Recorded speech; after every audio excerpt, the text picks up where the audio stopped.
পেয়েছি, কিন্তু আমরা কথা বলার স্বাধীনতা পাইছিলাম না। কথা বলেন ঠিক কিনা? আমরা স্বাধীনতা পেয়েছি কথা বলার, আমরা আল্লাহ তাআলার নামে তাকবীর দেব, কোনো টেনশন, কোনো ভয় আছে? এই জন্য আমরা একটু রেডি হয়ে নেই, দুহাত উপরে উঠে টান টান করে আল্লাহকে দেখাই দিই। ওখান থেকে উপরে ওঠা, সবাই উপরে ওঠা। উপরে থাকি হবে, কারো পিঠে নয়।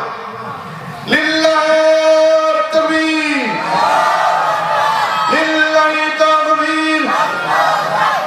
আল কোরআনের আলো, আল হাদিসের আলো। 52 বছর বাংলাদেশের জমিন স্বাধীন হয়েছে, কথা বলেন ঠিক কিনা?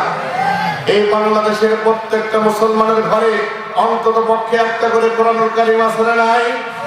কথা বলে মুসলমান আছে না নাই? এই বাংলাদেশের প্রত্যেকটা ঘরে কোরআন থাকা সত্ত্বেও বাংলাদেশের জমিন থেকে ব্যাপারটা ভয়াবহ খুন, দুর্নীতি, রাহাজানি, আমাদের ঘরগুলো থেকে আজকে অশ্লীলতা, ভয়াবহ নারীদের অবাধ চলাফেরা, এগুলো কি বন্ধ হয়েছে? চুরি মনে হয় নাই? চুরি হয়, চুরি হয়, চুরি হয় না? মসজিদ গুলো মনে হয় চুরি থেকে একটু বার।